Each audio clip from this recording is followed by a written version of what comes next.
Sir, സംസ്ഥാനത്തിന്റെ ധനസ്ഥിതിയിൽ കേരളത്തിന്റെ അവസ്ഥ എന്താണ് എന്ന് പരിശോധിക്കാൻ ധനസ്ഥിതി സംബന്ധിച്ച് നീതി ആയോഗ് നടത്തിയ റാങ്കിങ്ങിൽ കേരളത്തിന്റെ 18 സംസ്ഥാനങ്ങളെ പരിശോധിച്ചപ്പോൾ കേരളത്തിന്റെ റാങ്ക് സർ 15ാമത്തെയാണ്.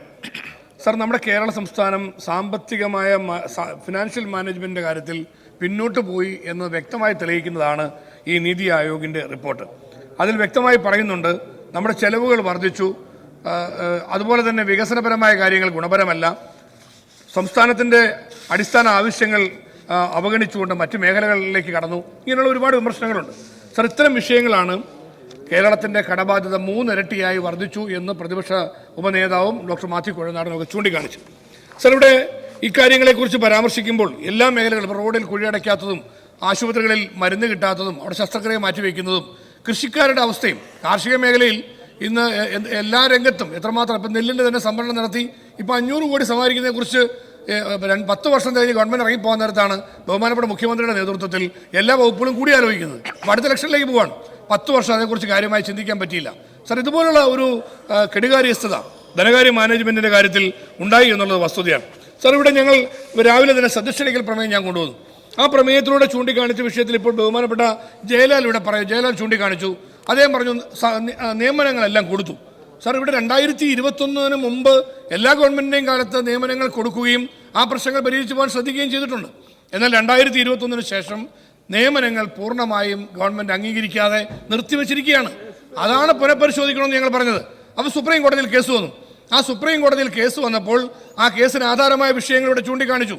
അതിൽ NSSന് കൊടുത്ത അനുകൂലമായ നിലപാട് ഇവിടുത്തെ ക്രിസ്ത്യൻ മാനേജ്മെന്റും മതന്യൂനപക്ഷങ്ങളും മറ്റു വിഭാഗങ്ങളും സിംഗിൾ മാനേജ്മെന്റും എല്ലാവർക്കും സാർ കിട്ടാതെ ഇന്ന് ആയിരക്കണക്കിന് അധ്യാപകർ പ്രതിസന്ധി നിൽക്കുകയാണ്.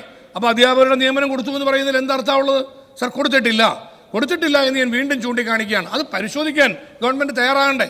സാർ, ഞാൻ മനസ്സിലാക്കുന്നത് ബഹുമാനപ്പെട്ട ധനകാര്യ വകുപ്പ് മന്ത്രി ഇതെല്ലാം സാമ്പത്തികമായ ലാഭത്തിന് വേണ്ടി മാറ്റിവെച്ചിരിക്കുന്നു എന്ന് നമ്മൾ കാണേണ്ടതായിട്ടുണ്ട്. അല്ലെങ്കിൽ ഈ പ്രശ്നങ്ങൾ പരിഹരിക്കുവാനും സത്യത്തിൽ 2 കൂട്ടരെയും ഗവൺമെന്റ് വഞ്ചിച്ചിരിക്കുകയാണ്. ഇവിടുത്തെ അധ്യാപകർക്ക് നിയമന അംഗീകാരം കൊടുക്കുന്നില്ല, ഭിന്നശേഷിക്കാരായ ആളുകൾക്കും അംഗീകാരം കൊടുക്കുന്നില്ല. ഭിന്നശേഷിക്കാർക്ക് കൊടുക്കേണ്ടത് ആരാണ്? ഭിന്നശേഷിക്കാർക്ക് കൊടുക്കേണ്ടത് ഗവൺമെന്റാണ് ലിസ്റ്റ് എടുക്കേണ്ടത്. ബഹുമാനപ്പെട്ട പൊതുവിദ്യാഭ്യാസ മന്ത്രി വിദ്യാഭ്യാസ വകുപ്പ് കൊടുക്കണം, ലിസ്റ്റ് ഉണ്ടാക്കേണ്ടത് തൊഴിൽ വകുപ്പാണ്. ഈ 2 വകുപ്പുകളും ചേർന്ന് പരിഹരിക്കേണ്ട വിഷയം ഇതുവരെ പരിഹരിക്കാൻ തയ്യാറായിട്ടില്ല. മാനേജ്മെന്റുകൾ സീറ്റ് മാറ്റിയിട്ടിട്ടുണ്ട്. ഇവിടുത്തെ നമ്മുടെ ഭിന്നശേഷിക്കാരായവർക്ക് സംവരണം ചെയ്തിരിക്കുന്ന സീറ്റുകൾ അവർ കൊടുക്കാൻ തയ്യാറാണ്. പക്ഷെ കൊടുക്കണമെങ്കിൽ ഗവൺമെന്റ് ലിസ്റ്റ് വേണം. സാർ, ഇത്തരം പ്രശ്നങ്ങൾ പരിഹരിക്കണ്ടേ? അതിനുവേണ്ടിയുള്ള ഇടപെടൽ ഉണ്ടാകണ്ടേ? രാവിലെ ബഹുമാനപ്പെട്ട മന്ത്രി പറഞ്ഞു ഇവിടുത്തെ അങ്ങ് അതിൽ ഇടപെട്ടു. നമ്മുടെ സഭാപിതാക്കന്മാർ ഇക്കാര്യത്തിൽ ഗവൺമെന്റിനോട് പറഞ്ഞത് എന്താണ്? ഗവൺമെന്റ് കണ്ണ് തുറന്ന് കാണണം, ഇവരുടെ കണ്ണ് നീരൊപ്പണം. എല്ലാ ബിഷപ്പുമാരും ഇക്കാര്യത്തിൽ പറഞ്ഞ നിലപാട് വളരെ വ്യക്തമാണ്. ഇവിടെ പാലാരൂപത മെത്രാൻ സീറോ മലബാർ സിനഡിന്റെ കമ്മീഷൻ ഫോർ എഡ്യൂക്കേഷൻ കൺവീനർ അഭിമന്യ ബിഷപ്പ് ജോസഫ് കല്ലറങ്ങാട്ട് പറഞ്ഞു ഭിന്നശേഷിക്കാരെ അവർക്ക് സംവരണം കൊടുക്കണം, അതുപോലെ തന്നെ അധ്യാപകർക്ക് ഇന്ന് നീതി കൊടുക്കണം. അതുപോലെ തന്നെ ചങ്ങനാശ്ശേരി അതിരൂപതയുടെ മെത്രാപ്പോലീത്ത അഭിമന്യ തോമസ് റൈൽ പിതാവ് ഇന്നലെ പരസ്യമായി പ്രതികരിച്ചു. ഗവൺമെന്റ് പറയുന്നത് ശരിയല്ല, ഈ നിലപാട് തിരുത്തണം, അതിനുവേണ്ടി മുന്നോട്ട് വരണം. ഇന്ന് ബഹുമാനപ്പെട്ട PK കുഞ്ഞാലിക്കുട്ടി സാഹിബ് പ്രതിപക്ഷോപ നേതാവ് ഇവിടെ ചൂണ്ടിക്കാണിച്ചു, ഈ നിലപാട് തിരുത്തണം. അഭിമന്യൻ ഇവിടുത്തെ തിരുവനന്തപുരം ബിഷപ്പ് തിരുവനന്തപുരം സെക്രട്ടേറിയറ്റ് പടിക്കൽ സമരം ഉദ്ഘാടനം ചെയ്തുകൊണ്ട് അദ്ദേഹം പറഞ്ഞ വാക്കുകളും ഞാനിവിടെ കോട്ട് ചെയ്യുകയാണ്. ഗവൺമെന്റ് കണ്ണു തുറന്ന് ഈ വിഷയങ്ങൾ പരിഹരിക്കണം. സാർ, ഇങ്ങനെയുള്ള സാഹചര്യങ്ങൾ നിൽക്കുമ്പോൾ തീർച്ചയായിട്ടും ഗവൺമെന്റിന്റെ ഭാഗത്ത് നിന്ന് സാമ്പത്തികമായ പ്രശ്നങ്ങളുടെ പേരിൽ പ്രധാനപ്പെട്ട വിഷയങ്ങൾ മാറ്റിവെക്കുമ്പോൾ പാവപ്പെട്ട ആളുകൾ വിഷമിക്കുകയാണ്. ഞാൻ എൻ്റെ സദസ്യനിക്കൽ പ്രമേയത്തിൽ ഒരു നോട്ട് കൂടി കൊടുത്തു. പാവപ്പെട്ട അധ്യാപകർ ഈ താൽക്കാലിക നിയമനമായ ഓട്ടോറിക്ഷ പിടിച്ച് പോകാൻ പോലും പൈസയില്ല, അതുകൊണ്ട് ഇത് പരിഹരിക്കണമെന്ന് പറഞ്ഞു. ഇത്തരം കാര്യങ്ങൾ ബഹുമാനപ്പെട്ട ധനകാര്യമന്ത്രി കൂടി ഇടപെട്ട് പ്രശ്നപരിഹാരം ഉണ്ടാക്കുന്നതിന് വേണ്ടി നടപടി സ്വീകരിക്കണം.